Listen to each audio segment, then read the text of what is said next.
got to a brand new sefer. Again, I mentioned last week is very poignant. We get to the end of a sefer. I guess starting a sefer is also very poignant, no? Oh yeah. Starting a brand new sefer. It's interesting. Sefer Bamidbar. Before we get going with the Parsha itself, the Bamidbar, of course, is the Sinai. So everything that took place inside of the desert, from the journey that the Jews took from post Matan Torah until going into the land of Israel, that's really what Sefer Bamidbar is going to take care of. However, the word Bamidbar, if you take a look carefully at the word in Hebrew, so the word Bamidbar has contained inside of it the word davar, or diber, word. There's a very important concept over here with regards to learning Torah. Learning Torah requires a person letting go of his preconceived notions in order just to be able to understand what it is that the Torah is teaching us. It's a little bit like becoming a desert. A desert is an open place. A desert is a place that doesn't have any, no one has control over a desert. In general terms, obviously countries own deserts. The Sahara Desert belongs to whoever it belongs to. But in general, the desert is a place where there's nothing there. It's a wide open space in a certain kind of a context. It's a place of pure potential. And that's the Torah as well. That's us. We have to allow ourselves to absorb the beauty of what the Torah is teaching us without it being influenced by what we imagine is the truth. It's always a problem. I was explaining it like this. If you've got a bottle that you want to fill up with Coca-Cola, if you've got a certain amount in the bottle already, you've got 1.5 liters of Coke that you want to pour into the bottle, and the bottle's got a little bit inside of it already. So what's going to happen? At some point it will overflow because there'll be too much, because whatever was in the bottle to begin with is going to stop the rest of the Coke from going into the bottle. It's the same with us. We need to empty ourselves out of our preconceived notions in order to be able to understand Torah properly. It doesn't mean that you need to be robotic. It doesn't mean that you're not allowed to think, and it doesn't mean that you're not allowed to question. Quite the opposite. The Torah is built on questions. The Torah is built on probing. We are, without a doubt, the most critical nation in the world. We always have been. And that's part of who we are. That's part of our identity, right? And that's what we're supposed to be doing. But in order to be able to understand something clearly, in order to be able to understand something properly, we do have to walk into it with a clean sheet in order to be able to understand what it is that we're trying to hear. And that's really what Sefer Bamidbar is coming to teach us. Right? Again, that people want to have questions about what the Torah says, and if people aren't happy about things that are inside of the Torah, that's perfectly legitimate. It's perfectly fine. But still, we should allow ourselves to be able to listen to what it is that we're hearing in order to be able to understand what it is that we need to understand. I don't know what it is. There's something about religion which gets people on the defensive for some reason. I don't know why. But if you go to the doctor and the doctor tells you that he puts you onto a regime and this is what you have to do, most people don't start probing what the doctor's saying, and they don't start questioning. They accept what he says because they understand that maybe the doctor knows a little bit more than they do. Somebody, gives in his tax forms in order to have the accountant take care of them. It's the same kind of a thing, right? The tax accountant says that you need to do this, you need to do that, or you need to pay this, or you need to pay that. So obviously people don't like paying their taxes particularly. But on the other hand, if the accountant's telling you that's what you need to do, then that's what most people do. But for some reason, when it comes to religion, we become very defensive and we're not very happy about what we're hearing, even though most of us are prepared to admit that we are self-confessed ignoramus. We don't know, we don't understand, and yet we're happy to pass judgment on whatever it is that we're hearing because we don't like what it is. So over here, Sefer Bamidbar is coming to teach us that maybe that's not the correct way to go about it. Maybe what we really need to be doing is that we need to be concentrating on the words, the davar, right, the word of God, and Emetz Hashem, from that, what we learn, and what we grow from, we'll grow from. And the truth of the matter is, the more questions we have, the more we're going to grow. That's for sure. I heard a beautiful idea. Just to give you an idea of the importance of question, if you take a look in the Mishnah, the Mishnah begins with a question. When do you start reciting the Shema? which means that the very foundation of Torah Shebaal Peh, the oral Torah, is to ask questions and to not be sure and to debate the answers, to debate them backwards and forwards. Right? If anybody here has ever learned any Mishnah, you'll know what I'm talking about. If you've learned any Gemara, then you'll know that it's even more acute over there in the Gemara, because in the Gemara the whole thing is built upon debates, and it's built upon misunderstandings, and it's built upon people trying to prove their point and finally coming to some kind of a conclusion, and sometimes even not coming to a conclusion.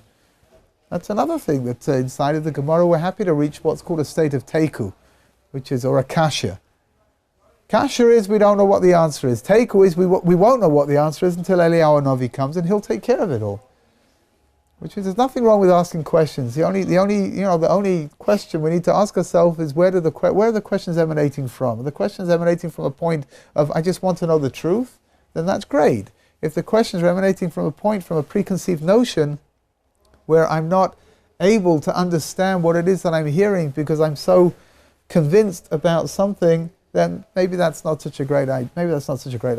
So the question's more important than the answer. Sometimes, very often, you may go to a shir and you may hear somebody, give a shir where he'll spell out a whole series of questions, and sometimes the questions are fantastic, and the answer at the end sometimes a little bit of a letdown. And maybe part of the answer is that the questions sometimes are more important than the answers. If you don't ask questions, then you won't have answers. The same way that if you give answers without the questions, everything's all complete. We really need to have both, that's for sure. So, let's see what we've got over here. Vayidaba Hashem al Moshe Bamidbar Sinai bo'el moed v'echad lechodesh hasheni b'shana hasheni tzeitzam eretz Mitzrayim lemor. So, in order to set the scene, what's going on? The Jewish people are now in the second year of the desert. They've been traveling through since Nisan from the year before. It's now Nisan of the next year. And but L'chodesh Hasheni, it's now Iyar of the next year, and they're waiting to go into the land of Israel, which means really that Sefer Bamidbar is supposed to be very short. Sefer Bamidbar is supposed to contain the Jewish people waiting to go into the land of Israel and going in. Of course, what happens a little bit later on, we know in a few Parshas time, we've got the Parsha of the Meraglim, of Shlach Lecha, and at that point everything goes wrong and spirals out of control. But in the meantime, we're supposed to be going in straight away. So HaKadosh Baruch Hu wants to give a few more mitzvahs and a little bit more instruction to the Jewish people to allow them to be ready to go into the land of Israel. What's the first thing that HaKadosh Baruch Hu does? As HaKadosh Baruch Hu counts the Jewish people. So the Mefarshim and the commentaries explain that you only count things which are precious to you. Right? Think money. Right? Most people are very happy to count money, especially when you're receiving it. Maybe not when you're giving it, but when you're receiving money or when you've got money in your pocket. It's interesting, the Gemara says that somebody who has money in their pocket, if they lose the money, then the person who finds it can assume that the person gave up on finding the money straight away, because the person's always putting his hand in his pocket just to make sure the money's still there. HaKadosh Baruch Hu counts the Jewish people.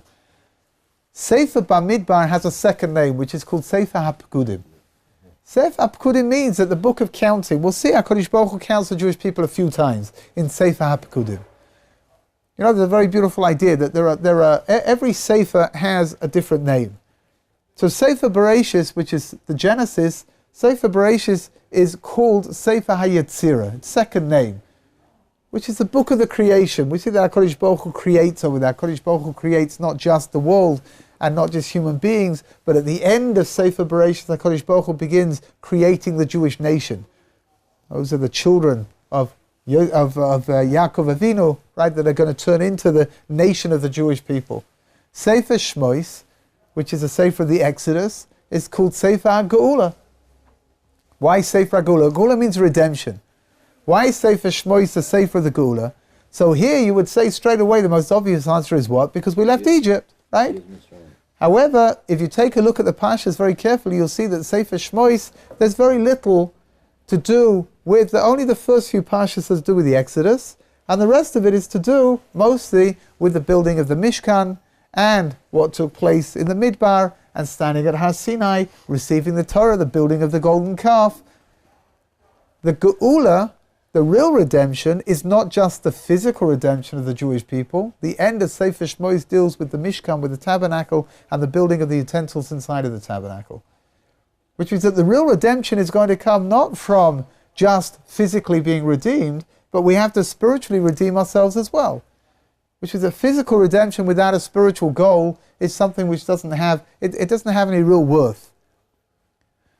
Like the idea of somebody escaping from prison and then spending his time in hiding and not being able to do anything constructive with his life. So maybe he's free. In his mind maybe he's free, but maybe he's not. Natan Sharansky, when he was a refusnik in the communist era, in the Soviet Union, so he once wrote, in his biography, he wrote, when he was in solitary confinement in Siberia, I don't think you get more, I don't really think you get more constricted than being in solitary confinement in Siberia. And he wrote over there that there was one thing that the communists couldn't take away from him, and that was his freedom.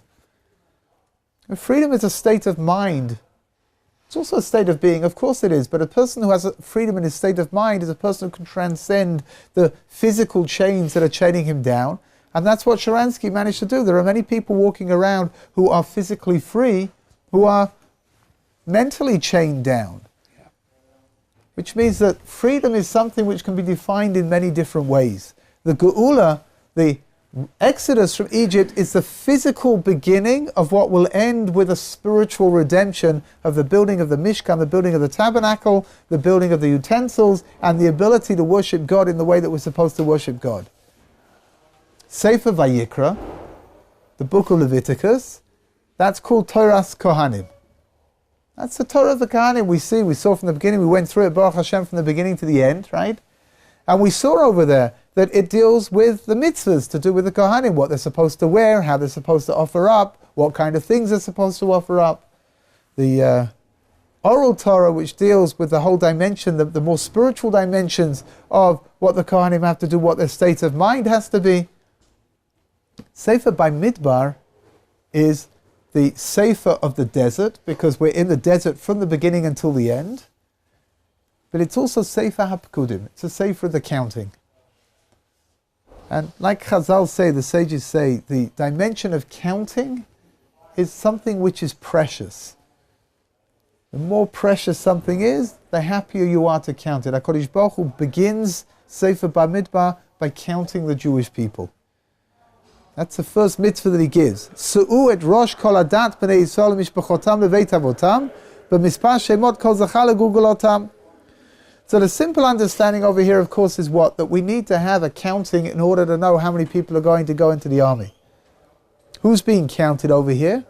Anybody between the ages of 20 and 60. Which means if you're under 20, you're not going to get in. And if you're over 60, you're not going to get in. And that's going to be the standing army of the Jewish people. Why do we need to know this now? Because ostensibly we're supposed to be going into the land of Israel very soon. And if we go in, we have to know, how is the land of Israel going to be? How's it going to be conquered? Well, in order to conquer, you need an army. So we need to know how many people are in the army. That's the simple understanding over here of the reason to count the Jewish people. But of course, like the sages say, that HaKadosh Baruch Hu is using that as an excuse to be able to show his great love for the Jewish people. Why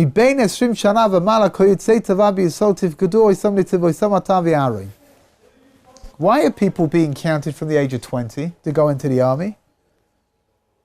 I mean, lichora. That's the age that you're responsible for. Oh, which means that lichora, somebody who's much younger can go into the army. If you take a look at all different kinds of militias around the world today, they've got 14-year-old kids, 15-year-old kids. They seem to do just fine. Why does the Torah wait until a person is 20 years old? So like Rabbi said, that according to Chazal, there are two moments in your life that you become responsible. Right? The first time is when you become bar and bat mitzvah. The age of 12 or 13. 12 when you're a girl, 13 if you're a boy. Then you become bar mitzvah. What does that mean? It means that you take upon yourself the acceptance of doing the mitzvahs. You become obligated to doing the mitzvahs. You become obligated down here in the physical world for your physical actions. So for example, somebody's playing ball the day before their bar mitzvah and they smash a window. Even though, aliba de emes, if they want to be honest and if they want to be good, then they need to pay for the damage. But they can't be forced to pay for the damage because they're considered to be a minor. The next day, they're playing ball and they smash another window. At that point, now they're bar mitzvah, they can be taken to Beis Din, and the Beis Din can tell him, you've got to pay, there's nothing you can do about it. Which means that at the age of 13, we become responsible for our actions down here in the physical world. But at the age of 20, we become responsible in what's called by the Chazal, by the sages, we're responsible, but biyadei shamayim, right? For all of our actions over here, the spiritual dimensions of what we do, we're going to be held accountable as well. There are many actions that we do that a physical court down here cannot judge us. Only HaKadosh Baruch Hu, only God can do that. When does that happen? At the age of 20. It's interesting that Chazal say, there's a very interesting medrash. The medrash says that Adam, when he was created as a 20-year-old. Wasn't created as a brand new baby. Like, why is that? So here the answer now is obvious, because when God comes to Adam and he says to him that you have to look after the trees and you look after the garden and you're not allowed to eat from the tree of knowledge, that requires responsibility. He's got to take responsibility for his actions. At what point do you become responsible for your actions completely? When you're 20. Which means that Adam has to be created as a 20-year-old in order to be able to stand in front of God and take responsibility for what he's done. Rabbi Lauffer, could I ask a question? Sure. This is the very first census that was done in the Sinai? Yeah. Wasn't it likely that there might have been people resisting the idea of a census, being counted in having to accept these terms? Why? That's interesting. I don't think so. I'll tell you why. Because they know they're being counted in order to find out who's going to the army and who's not. At this point, they're happy to go into the army. They're happy to be there. They're happy to go into the land of Israel. Which means I would say quite the opposite. There would probably be people who would be trying to squeeze themselves in, right? Even though they're not really 20 yet, or they've just turned 60, they'd be trying to squeeze themselves in somehow because it's a big mitzvah involved over here. I don't know of any source which says that there were people that were unhappy about it. What's the idea though? Why does God make us? Why does God make us responsible twice? Why once when you're bar mitzvah and once when you're 20? So I always say this, nobody ever believes me, but Judaism is the most realistic religion in the world. It really is.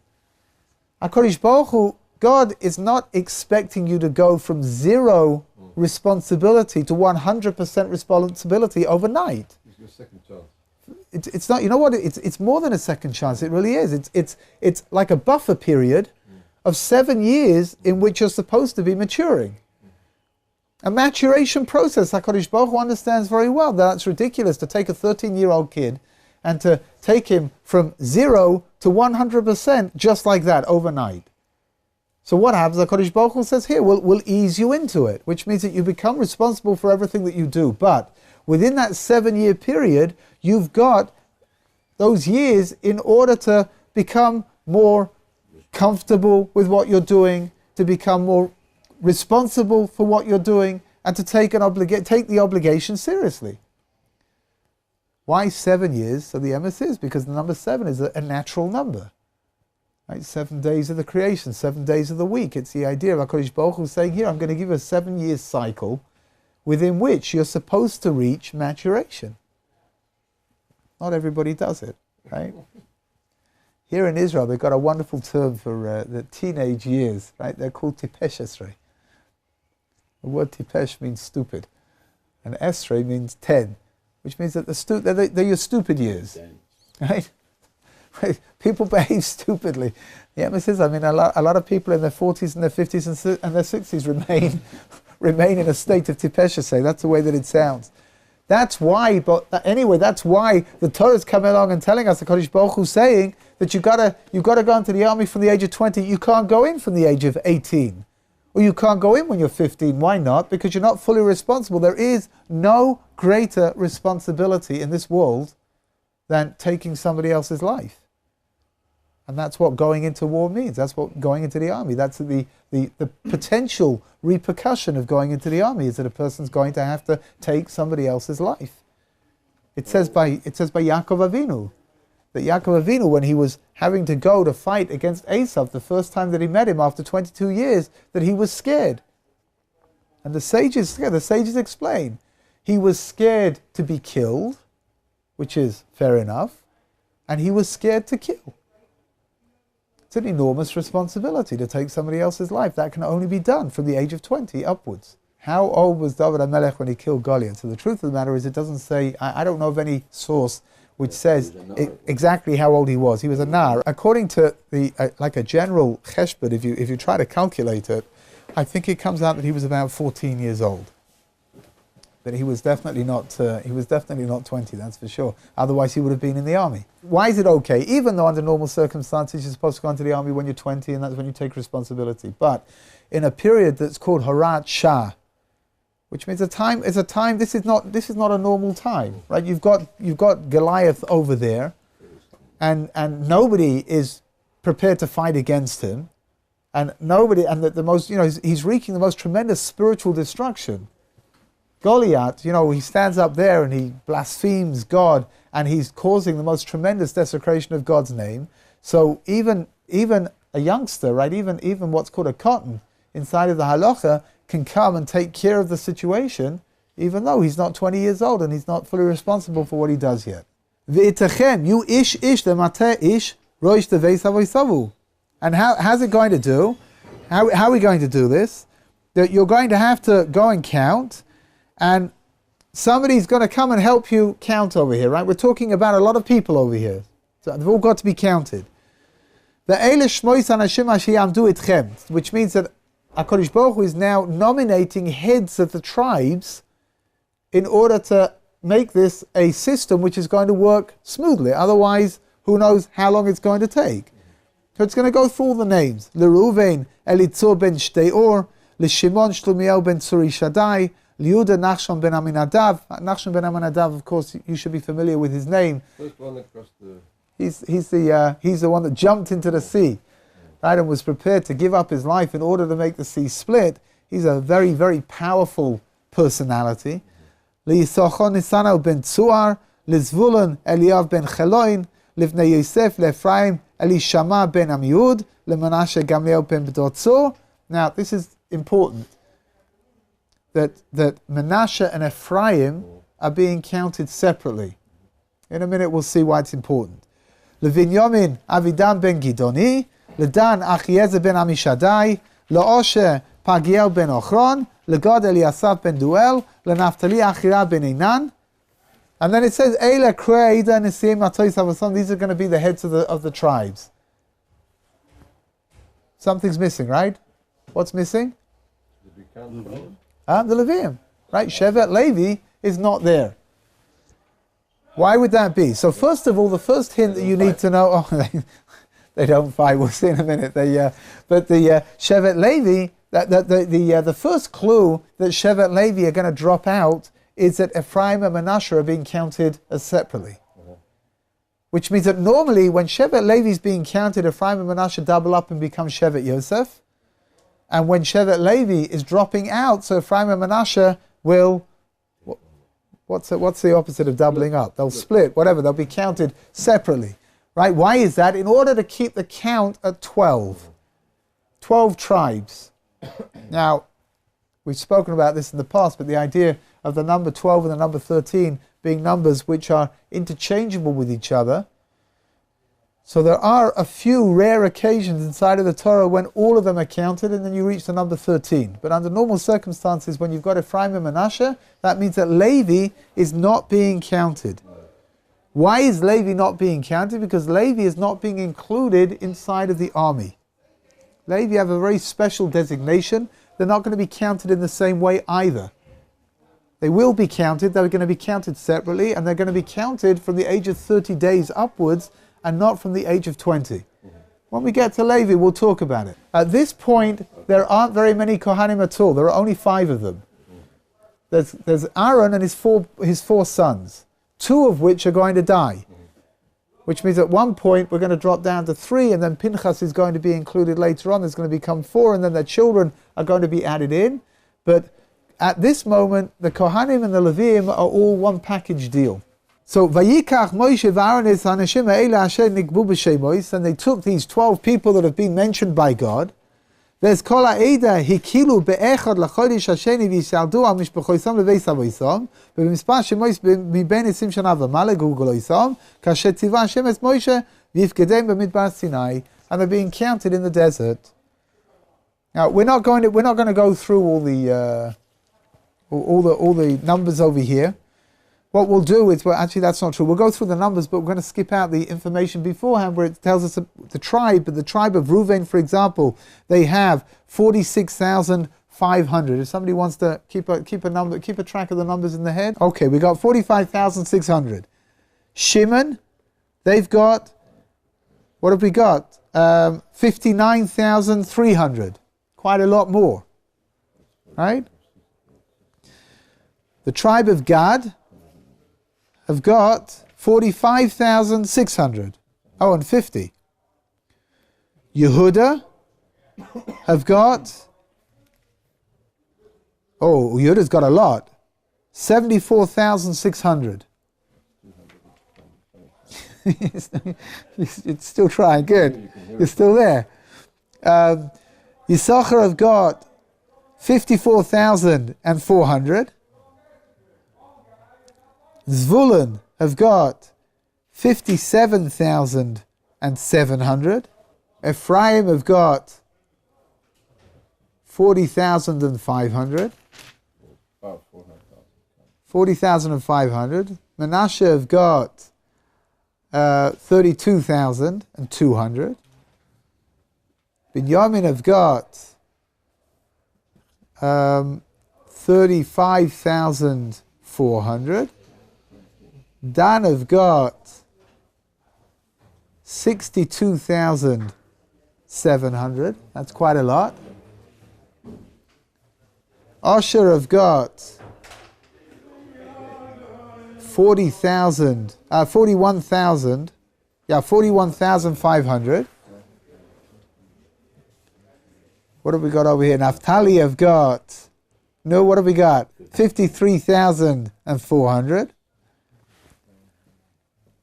So all of that together, okay, so we've got over here, verse number 46, it says, Ve'u kol ha'pkudim sheish mo'isel, 600,000, u'shloishis alofim, 3,000, v'chamesh mo'isem, 550. So what have we got all together? 603,550.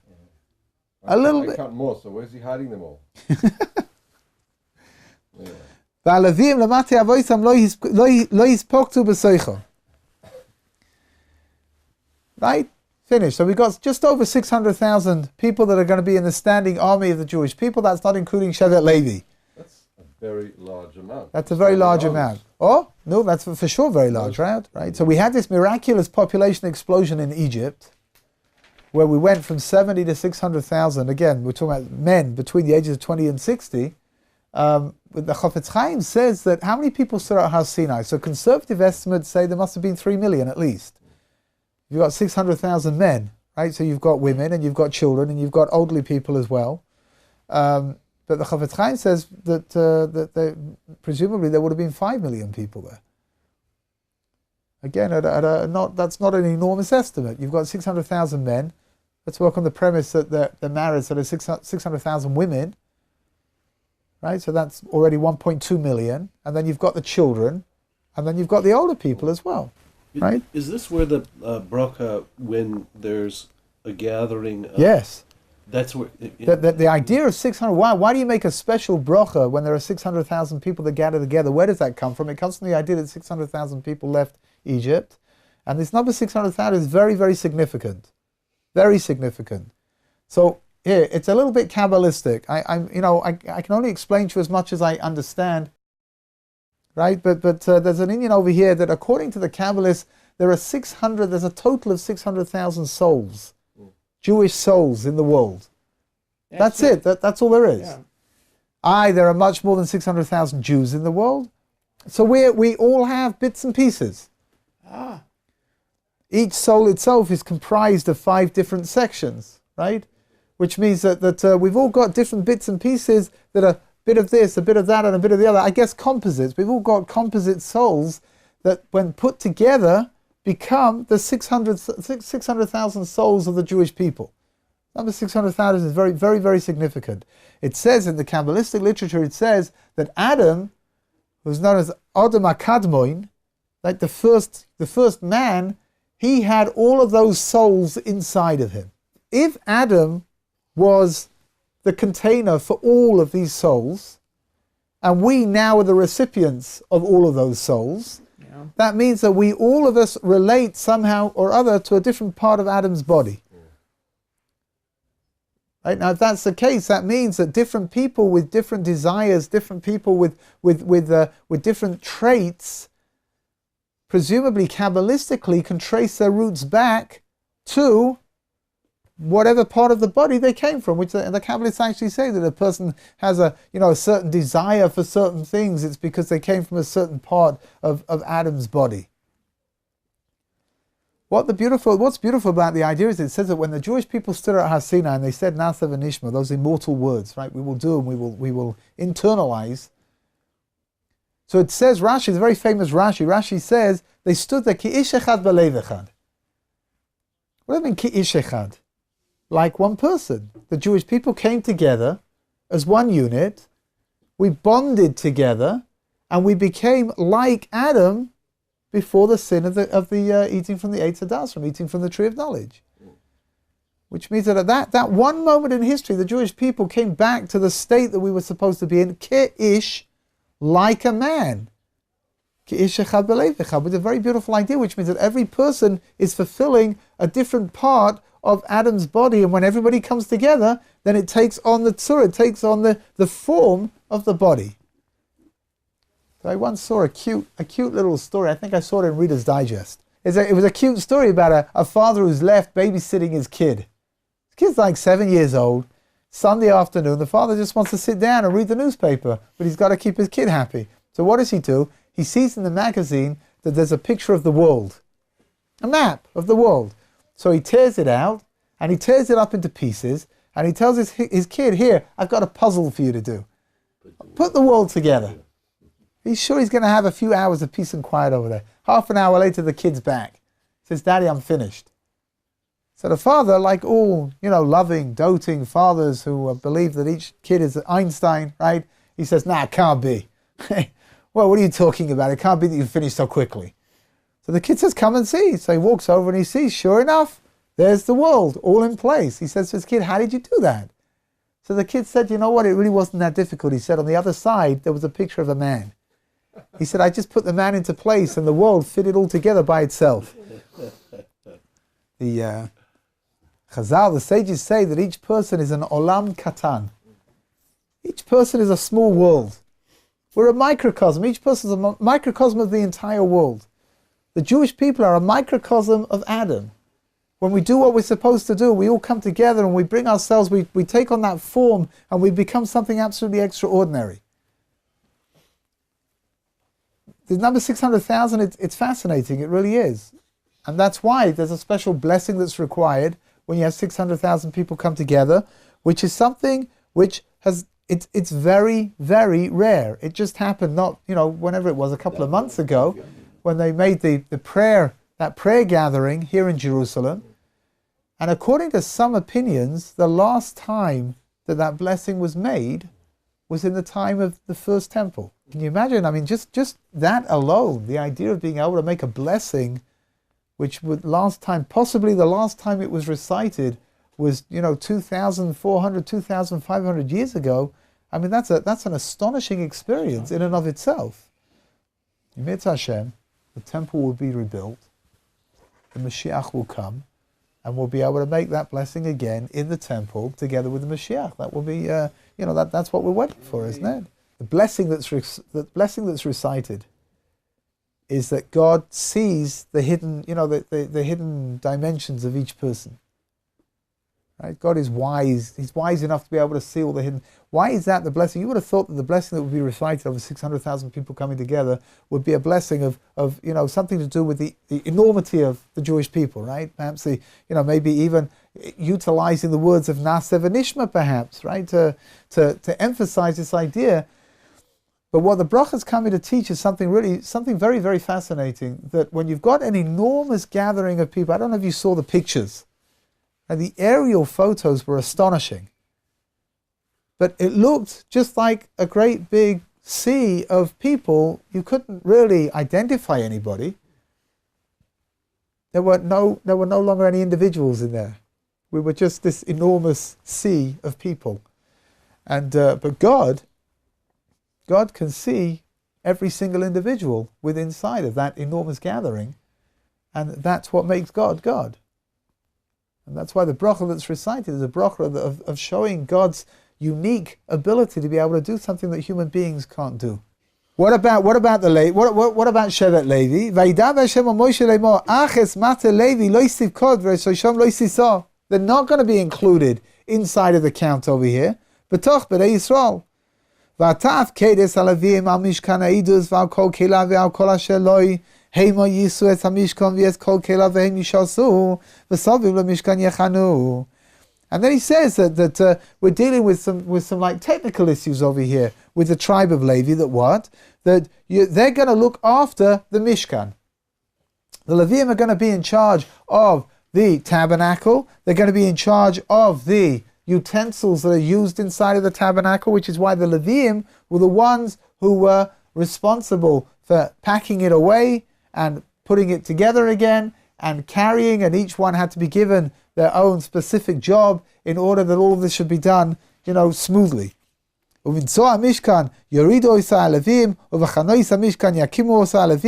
when they travel, they should take it with. When they come to a standstill, they should put it back together again. Says a verse like this now. Somebody who's not a Levi, what does it mean, a zar? A zar means a stranger. What's the definition of a stranger over here? HaKadosh Baruch Hu has just defined that the Leviim are the ones who are going to take responsibility for the tabernacle and for the utensils, which is anybody who's not a Levi is the one who's not allowed to come close to all of these things. If they do, they're going to die. That sounds pretty, I don't know, it sounds what? It sounds pretty extreme.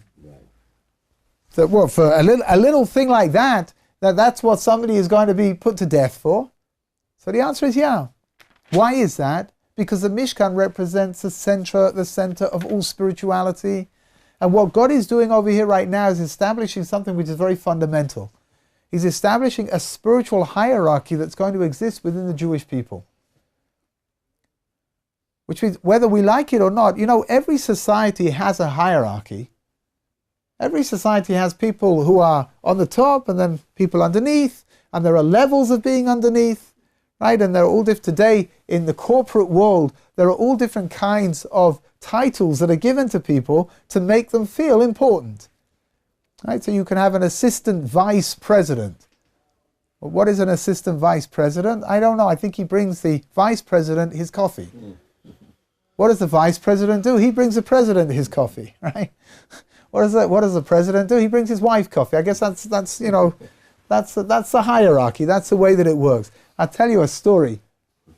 My father, Oliver Shalom, he used to work in a business in London, and the owner of the business was a very, very hard-hitting businessman. He was very successful.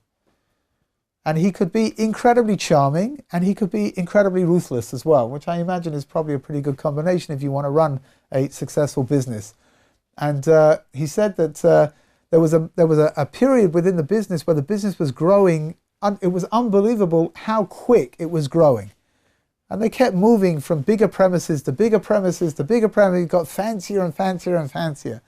And there was a director on the board who kept agitating that he wanted to have a raise.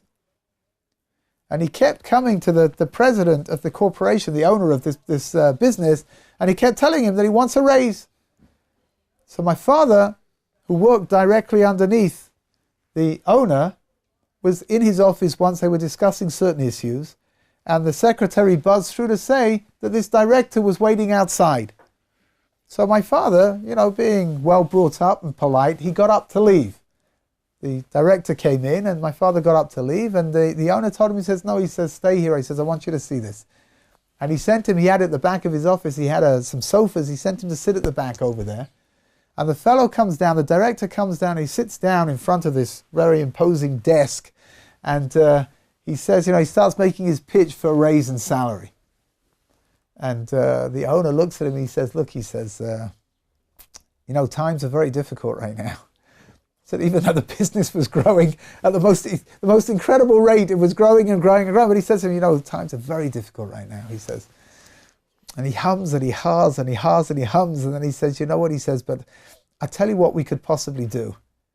He says, I think that we could probably put some carpeting in your office. Wall-to-wall carpeting. Apparently, within the hierarchy of office politics, there were, if you had two windows, you were very important. If you had one window, you were important. If you had no windows but you had your own office, you were doing okay. If you had wall-to-wall carpeting, that you were pretty choshev, you were pretty important. He says, we can't afford to give you a raise, he says, but we could probably, put some carpeting in your office. So my father said, you could see this fellow like struggling with himself, like struggling. And finally he says, okay. So the owner, being a lot sharper than this fellow was, he says, go to the, whatever it is, the wall-to-wall carpeting department and tell them that I gave permission to put wall-to-wall carpeting into your office. He says, but not grade A. Ask them for the second grade down, not grade A, you can't have that. So the fellow walks out of the office, and the owner looks at my father and he says, there goes a fool. And he sold out his raise for wall-to-wall carpeting. Second grade wall-to-wall. Second, not even grade A. Look at that, right? What's Pshat? He lost sight of what's really important. Which means in office politics, if you've got a bit of carpet in your room, then that means you're important. It's not going to help pay the bills, right? It's not going to help to bring more income in, but it means that in the office you're considered. You've got a certain status, exactly. He was going to give him the raise if he fought for it. If he would have asked for it, he would have had to have given it to him. But in the end, what he did, he gave him a piece of carpet instead. Every society has hierarchies, every single one, and within every society, within different communities, and within different workplaces. Everybody's got them. You can't live without them. You really can't. From government downwards. Judaism's no different. HaKadosh Baruch Hu is now establishing over here something. It's a very, very important moment. He's establishing a hierarchy over here that you should know that within the Jewish people there are going to be the vast bulk of the Jewish people that have just been counted over here, and then there's going to be Shevet Levi. Shevet Levi are going to be responsible for the spiritual dimensions of the Jewish people. How do you see that? Because they're in charge of the Mishkan, they're in charge of the tabernacle. They've got to take the utensils, they've got to unpack, they've got to pack it back up, they've got to put it together. And if somebody who's not a Levi infringes on that, then they're doing something which is spiritually incorrect. And when you play around with spiritual things, the repercussions are very enormous normally. And HaKadosh Baruch Hu, it's not a threat. It's not that HaKadosh Baruch Hu is coming along and threatening some kind of an enormous punishment that if you touch that, I'm going to kill you, right? But rather HaKadosh Baruch Hu is saying from now on we've got a hierarchy over here. Anybody who's in Shevet Levi is allowed around these things. If you're not allowed around these things, and the repercussions are going to be stepping outside of your spiritual boundaries is something which is always going to take with it an enormous physical toll. Okay, one last bit for today. Mitzvah Hashem, we'll get down to the end of the chapter. Everybody is going to now they're going to camp according to a particular order. והלווים יחנו סביב למשכן העדות ולא יהיו קצף על עדס בני ישראל ושמו הלווים את משכן העדות. And where are the Levim going to be? If everybody's got their own camping spot, so where are the Levim going to be? In the middle, around the Mishkan, which means that the tabernacle is going to be right in the middle. The Levium are going to be around that, and the children of Israel are going to be around them. V'shomu Levim es mishmeres mishkan ha'edus v'yasu b'nei Yisrael k'chol asher tzivah Hashem es Moshe ken asu. So we're going to see, Mitzvah Hashem, over the next few days we're going to see, but we'll see the shift in emphasis over here. First of all, something that up until now has not been, which means up until now, how did the Jewish people camp? They just camped however they wanted. They weren't restricted into certain places, certain parameters. Now, HaKadosh Baruch Hu is saying, I want you to camp according to your tribes. And the idea of all of this, interesting idea of all of this is that paradoxically, the more order there is, the less chance there is for people to get upset and to fall out with each other. Which is, we would have thought that if we allow people to camp however they want, then everyone will be happy, but it's not true. We know that's not true. There'll be a small amount of people that are happy, and everybody else is going to be unhappy, and there'll be fights, and people will be falling out with each other, and I want to be next to him, and I don't want to be next to him. HaKadosh Baruch Hu is laying down over here an order that's going to keep the Jewish people happy throughout the entire journey through the desert, because what's going on over here? HaKadosh Baruch Hu is saying here, this is your place, this is where you need to be. When a person knows where they need to be, then they don't have to worry about everybody else. Right. It's a very beautiful idea, it really is.